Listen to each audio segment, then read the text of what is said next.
Eh bien salut tout le monde, on se retrouve aujourd'hui pour une vidéo très spéciale sur Google Earth. Alors je sais pas si vous avez déjà vu des vidéos comme celle que je suis en train de faire, où on vous présente des lieux insolites ou des lieux vraiment spéciaux, rigolos à voir, je sais pas moi.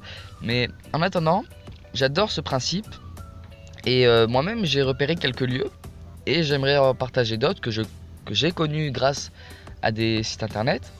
Et au cas où si vous ne les connaissez pas, du coup ça vous permet de les connaître. Ça n'apporte rien du tout, je vous l'avoue, mais au moins vous pouvez le savoir, ça, vous pouvez le ressortir en soirée, je sais pas.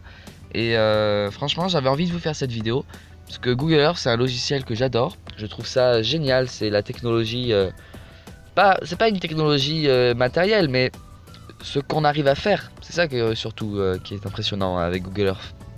Donc aujourd'hui je vais vous présenter 3 lieux insolites.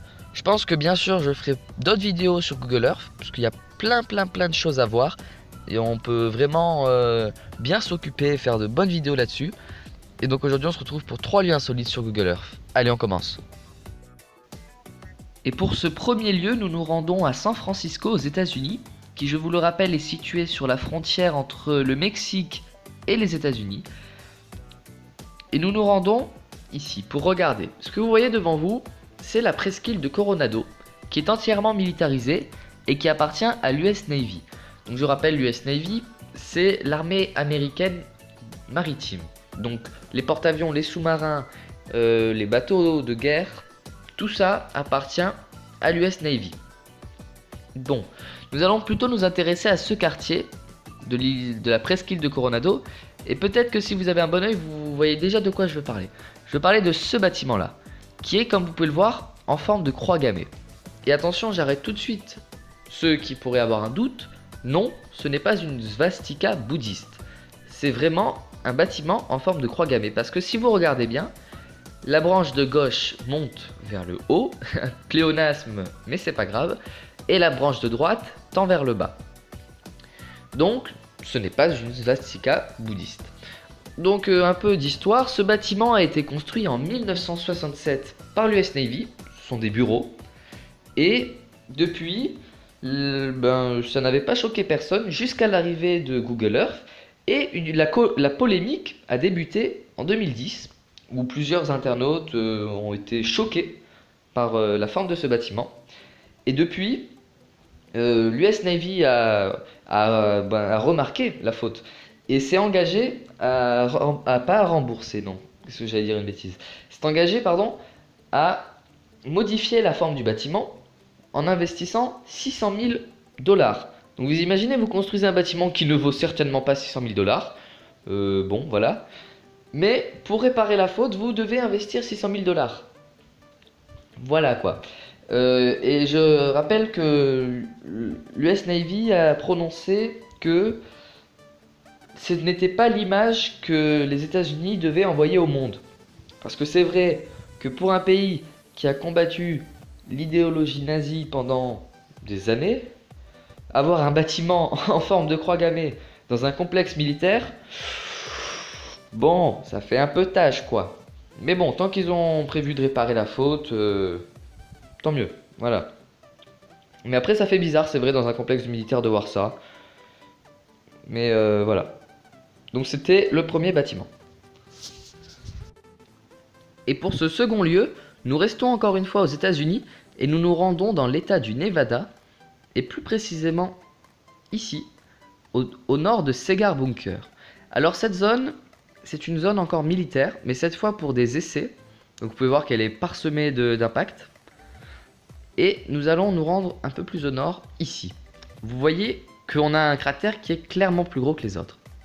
Donc c'est le cratère de Sedan, donc Sedan Carter. Et je vais vous laisser quelques secondes pour essayer de deviner ce qui s'est passé.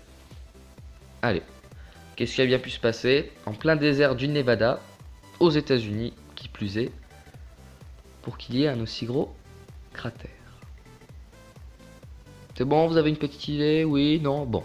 Alors déjà, je vous le dis, ce cratère a été créé le 6 juillet 1962 avec l'explosion d'un ogive nucléaire.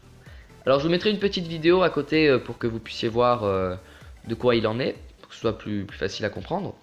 Mais dites-vous qu'on a un ogive, une bombe atomique, voilà, qui a explosé à 100 mètres de profondeur, donc sous le sable, qui avait une puissance de 104 kilotonnes de TNT. Donc dites-vous bien que c'est énorme, 104 kilotonnes de TNT. Et pour les records, si on peut appeler ça comme ça, parce que c'est un peu triste quand même, mais c'est la bombe, enfin c'est la bombe atomique utilisée de manière non offensive, donc aux États-Unis, voilà, qui a fait le plus de dégâts au niveau des retombées radioactives. C'est-à-dire qu'elle a vraiment affecté la population locale. Mais bon, ils diront que c'est pour le bien de la science, je sais pas moi. Et voilà, donc c'est un gros cratère.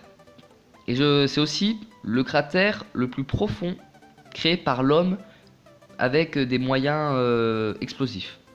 Donc vous dites-vous bien que quand vous possédez 104 kilotonnes de TNT entre les mains, ça va, vous n'avez pas besoin de vous en faire. Donc c'était le cratère de Sedan, qui est visitable. Vous voyez le petit point blanc là? C'est un point d'observation. Je vous mettrai aussi une photo pour que vous puissiez voir en même temps. Mais ouais, tout ça est visitable. Et ça fait quand même un impact d'un bon diamètre quand vous regardez le reste. Il est bien plus gros.